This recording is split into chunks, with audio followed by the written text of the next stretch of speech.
اعوذ باللہ من الشیطان الرجیم بسم اللہ الرحمن الرحیم اللہم صلی علی سیدنا و مولانا محمد وبارک وسلم صلی علیہ۔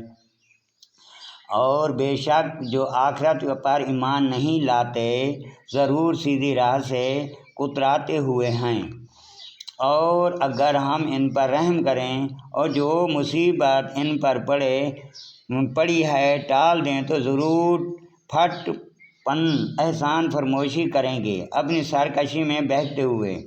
اور بے شک ہم نے انہیں عذاب میں پکڑا تو نہ وہ اپنے رب کے حضور میں جھکے اور نہ گڑ گڑاتے ہیں، یہاں تک کہ جب ہم نے ان پر کھولا کسی سخت عذاب کا دروازہ تو وہ اب اس میں نا امید پڑے ہیں۔ اور وہی ہے جس نے بنائے تمہارے لیے کان اور آنکھیں اور دل، تم بہت ہی کم حق مانتے ہو۔ اور وہی ہے جس نے تمہیں زمین میں پھیلایا اور اسی کی طرف اٹھانا ہے، اور وہی ہے جلائے اور مارے، اور اسی کے لیے ہیں رات اور دن کی تبدیلیاں۔ تو کیا تمہیں سمجھ نہیں؟ بلکہ انہوں نے وہی کہی جو اگلے کہتے تھے، بولے کیا جب ہم مر جائیں اور مٹی اور ہڈیاں ہو جائیں کیا پھر نکالے جائیں گے؟ بے شک یہ وعدہ ہم کو اور ہم سے پہلے ہمارے باپ دادا کو دیا گیا، یہ تو نہیں مگر وہی اگلی داستانیں۔ تم فرماؤ کس کا مال ہے زمین اور جو کچھ اس میں ہے اگر تم جانتے ہو؟ اب کہیں گے کہ اللہ کا۔ تم فرماؤ پھر کیوں نہیں سوچتے؟ تم فرماؤ کون ہے مالک ساتوں آسمانوں کا اور مالک بڑے عرش کا؟ اور کہیں گے کہ یہ اللہ ہی کی شان ہے۔ تم فرماؤ پھر کیوں نہیں ڈرتے؟ تم فرماؤ کس کے ہاتھ ہے ہر چیز کا قابو، اور وہ پناہ دیتا ہے اور اس کے خلاف کوئی پناہ نہیں دے سکتا اگر تمہیں علم ہو۔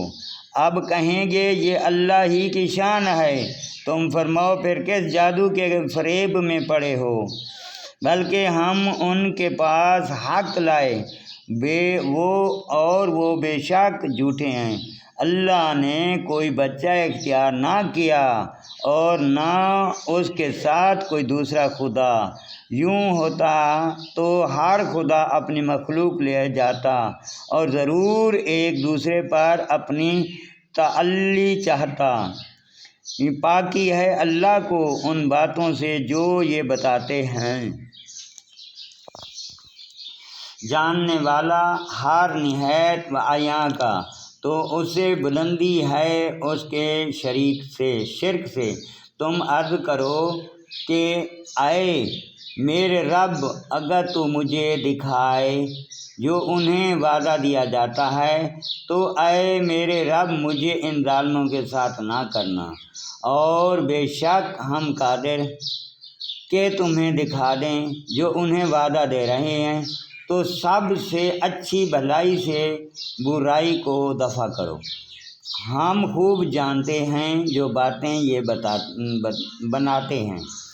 اور تم عرض کرو کہ اے میرے رب تیری پناہ شیطان کے وسوسوں سے، اور اے میرے رب تیری پناہ کہ وہ میرے پاس آئے، یہاں تک کہ جب ان میں کسی کو موت آئے تو کہتا ہے کہ اے میرے رب مجھے واپس پھیر دیجئے، شاید اب میں کچھ بھلائی کماؤں اور اس میں جو چھوڑ آیا ہوں۔ حشت یہ تو ایک بات ہے جو وہ اپنے منہ سے کہتا ہے، اور ان کے آگے ایک آڑ ہے اس دن تک جس میں اٹھائے جائیں گے۔ تو جب سور پھونکا جائے گا تو نہ ان میں رشتے رہیں گے اور نہ ایک دوسرے کی بات پوچھے، تو جن کی تولیں بھاری ہو لیں وہی مراد کو پہنچے، اور جن کی تولیں ہلکی پڑیں وہی ہیں جنہوں نے اپنی جان گھاٹے میں ڈالی، ہمیشہ دوزخ میں رہیں گے، ان کے منہ پر آگ لپیٹ مارے گی اور وہ اس میں منہ چڑھائے ہوں گے۔ کیا تم پر میری آیاتیں نہ پڑھی جاتی تھیں تو تم انہیں جھٹلاتے تھے؟ کہیں گے ارے ہمارے رب، ہم پر ہماری بدبختی غالب آئی اور ہم گمراہ لوگ تھے، اے رب ہمارے، ہم کو دوزخ سے نکال دے، پھر اگر ہم ویسے ہی کریں تو ہم ظالم ہیں۔ رب فرمائے گا، دتکارے غائب خاسر پڑے رہو اس میں اور مجھ سے بات نہ کرو۔ بے شک میرے بندوں کا ایک گروہ کہتا تھا، اے ہمارے رب، ہم ایمان لائے تو ہمیں بخش دے اور ہم پر رحم کر، تو سب سے بہتر رحم کرنے والا ہے۔ تو تم نے انہیں ٹھٹھا بنایا، یہاں تک انہیں بنانے کی شغل میں میری یاد بھول گئے اور تم ان سے ہنسا کرتے۔ بے شک آج میں نے ان کے صبر کا انہیں یہ بدلہ دیا، وہی کامیاب ہیں۔ فرمایا تم زمین میں کتنا ٹھہرے؟ برسوں کی گنتی سے۔ بولے ہم ایک دن رہے یا دن کا حصہ، تو گننے والوں سے دریافت فرمایا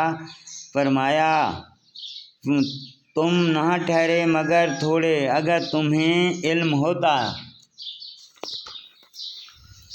تو کیا وہ سمجھتے کہ ہم نے تمہیں بیکار بنایا اور تمہیں ہماری طرف پھیرنا نہیں؟